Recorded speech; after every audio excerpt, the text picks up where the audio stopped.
Hola, hola a todos, buenas. Hoy vamos a hablar de Producto Bruto Interno, ¿sí? Y los indicadores claves.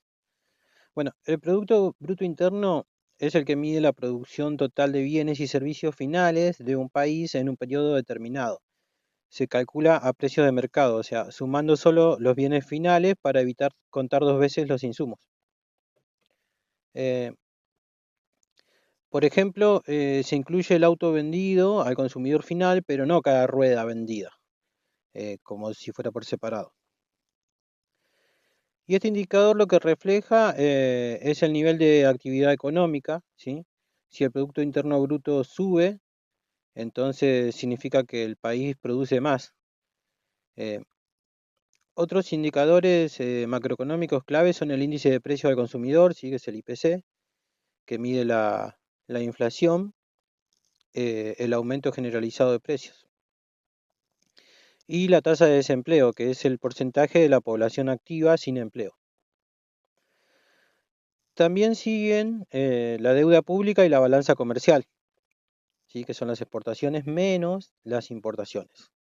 Perdón, lo dije al revés, ¿no? Son las exportaciones menos las importaciones.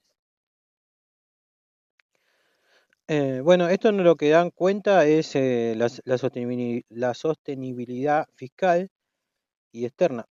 En conjunto, estos indicadores ofrecen una visión integral de la salud económica de la nación. Ejemplo, si el Producto Interno Bruto crece un 4% anual, la economía produce significativamente más que el año anterior.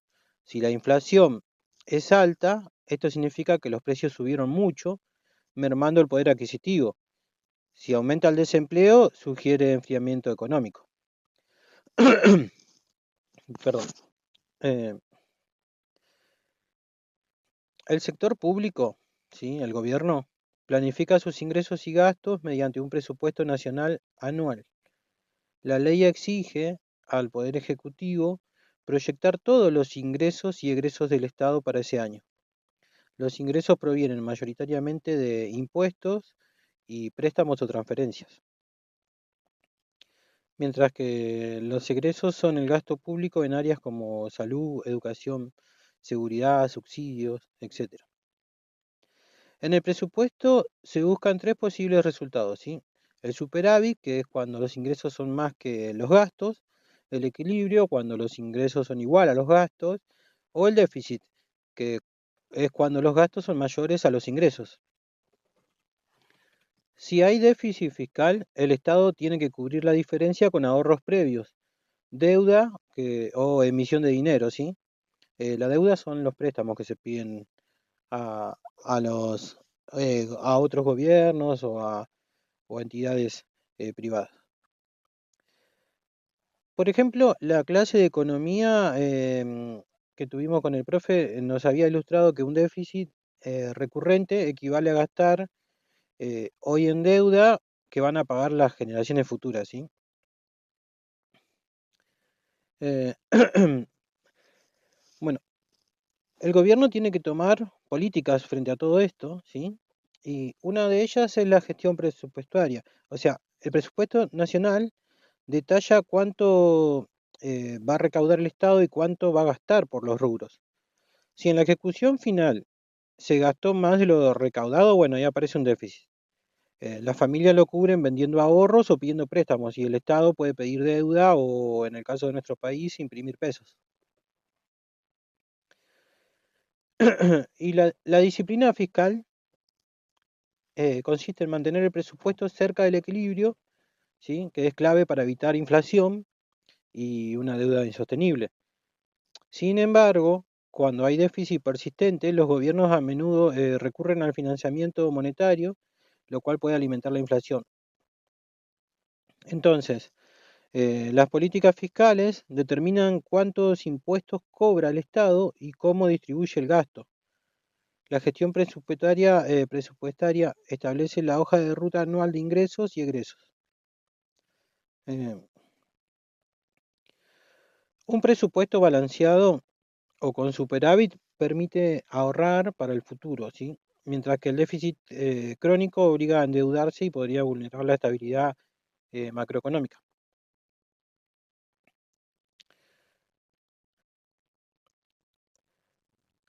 Bueno, en la cuestión de impuestos hay dos tipos.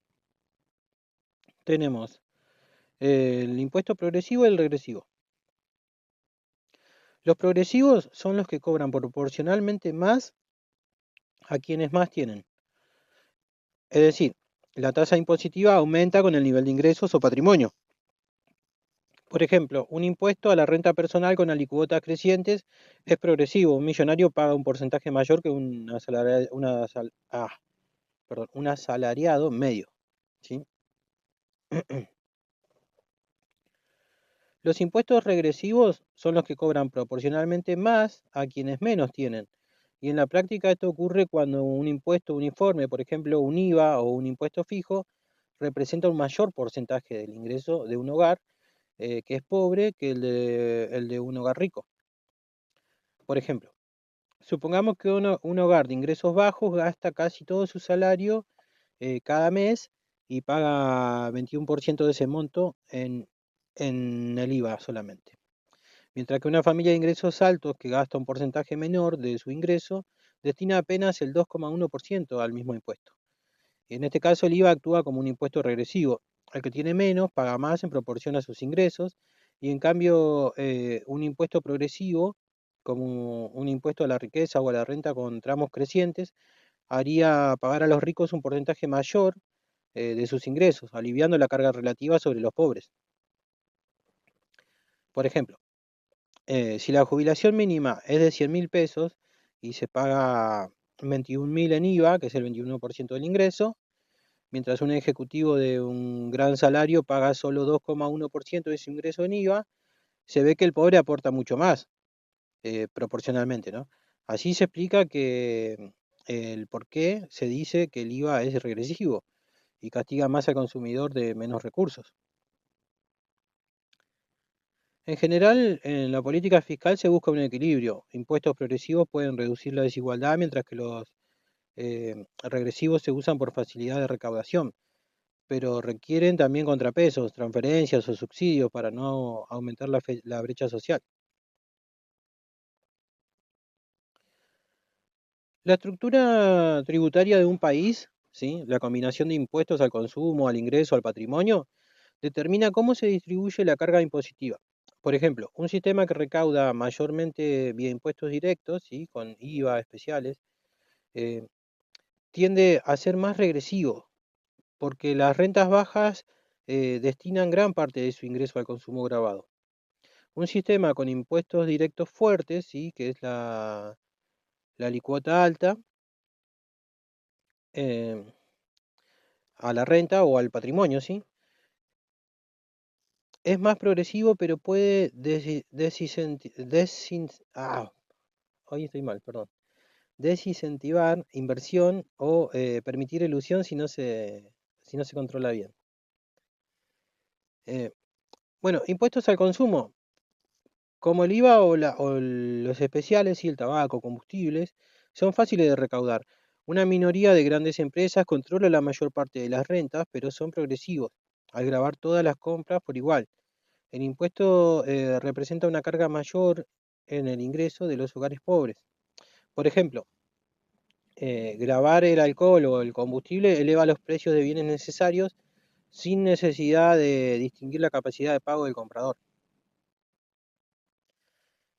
Eh, los impuestos al ingreso o al patrimonio, bueno, graban las ganancias o la acumulación de bienes. Son progresivos por diseño, ¿sí? El que gana más paga más. Sin embargo, su efecto depende de la estructura. En nuestro país el impuesto a las ganancias, ¿sí? El 35% sobre la renta empresarial y el impuesto sobre bienes personales, ¿sí? Que es al patrimonio, intentan redistribuir hacia la equidad, pero muchos activos se esconden fuera del país, limitando su recaudación. Históricamente, el impuesto al patrimonio fue común hasta mediados del siglo XX, pero fue abandonado en casi todo el mundo. Muchos ricos terminan emigrando hacia los paraísos fiscales.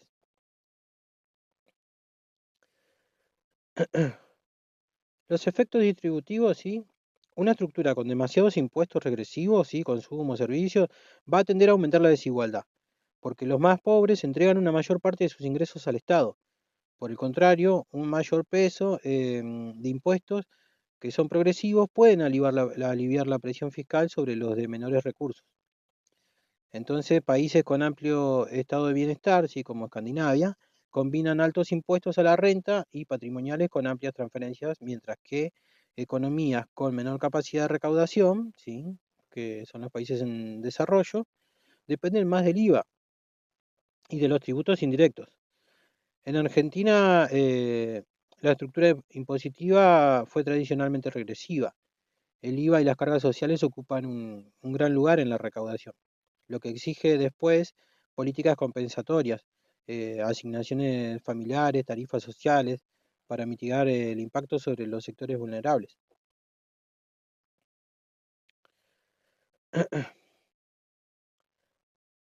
Eh, las retenciones son impuestos sobre las ventas de productos al exterior, especialmente materias primas, agrícolas e hidrocarburos, ¿sí? Su justificación fue variando según la coyuntura. Por ejemplo, en nuestro país se restablecieron en 2002 tras la devaluación para capturar parte de la renta extraordinaria que pasaba al agro, ¿sí? Y financiar gasto social inmediato. Eh,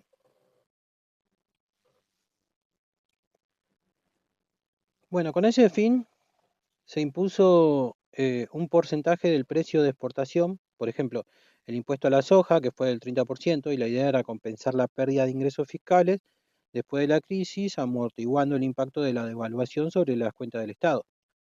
¿Cómo funcionan? Bueno, por cada tonelada exportada se retiene un porcentaje. Ejemplo, si las retenciones a la soja son del 30%, de cada $100 exportados, el productor va a recibir 70 y el Estado va a recibir 30. Eso va a aumentar inmediatamente los ingresos fiscales sin subir impuestos internos. Eh, por un lado, las retenciones generan recaudos importantes, ¿sí? En 2008, por ejemplo, se aumentó fuertemente el impuesto al agro para enfrentar el déficit, lo que levantó protestas del sector, sí, los cacerolazos rurales en aquel momento. Sin embargo, ese impuesto desincentiva a la producción, al pagar menos por cada kilo exportado. El agricultor puede plantar menos o invertir menos, lo que puede reducir el crecimiento del sector a largo plazo.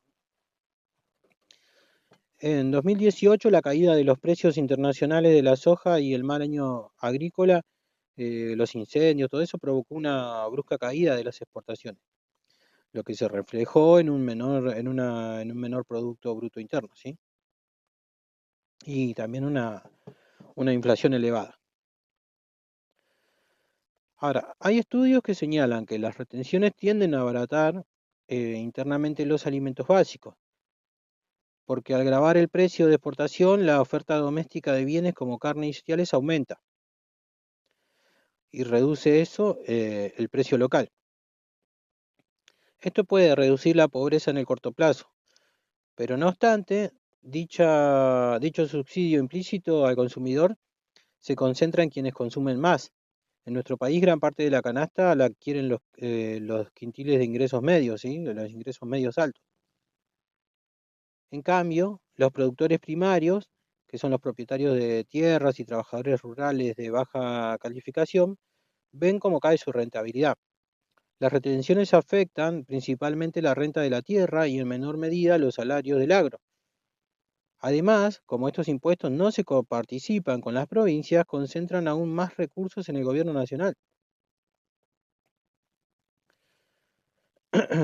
Situación reciente, a ver. El debate sobre las retenciones continúa vivo. En el 2025, sí, el gobierno eliminó las retenciones para el 88% de los productos industriales, imponiendo un 0% sobre unos 4.411 productos antes grabados entre el 3 y el 4,5%. Se argumentó que los aranceles de exportación perjudicaban la competitividad y desalentaban las ventas externas.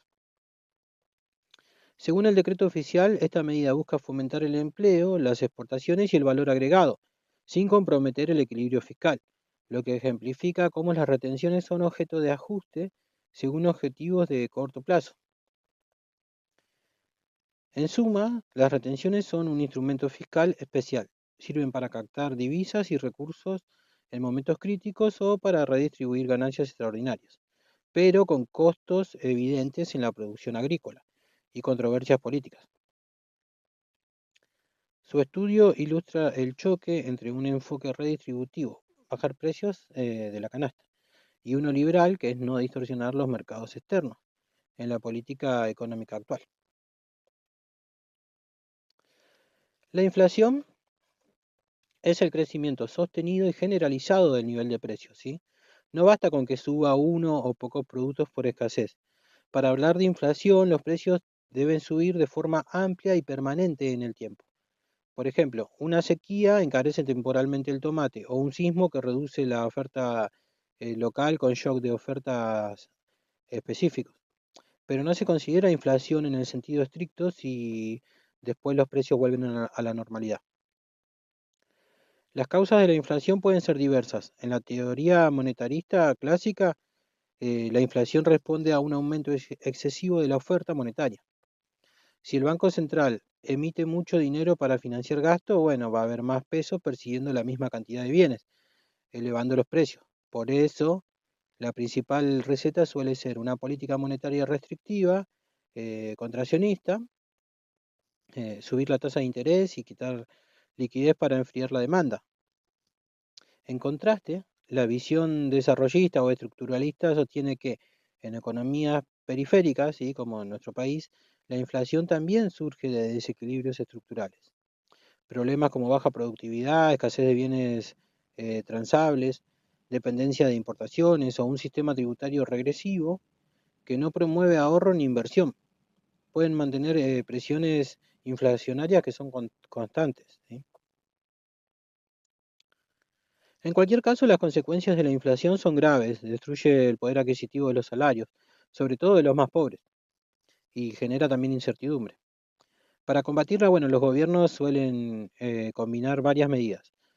Una política monetaria restrictiva, que sí, que es elevar las tasas de interés y reducir la masa de dinero en circulación. Esto desincentiva el consumo y el crédito moderando el gasto agregado. Eh, Controles de precio, ¿sí? En situaciones extremas se implementan congelamientos temporales de tarifas y precios de bienes clásicos, de bienes básicos, perdón. Por ejemplo, en nuestro país se congeló precios de alrededor de 1.432 productos entre 2021 y 2022 para frenar la escalada inflacionaria de alimentos.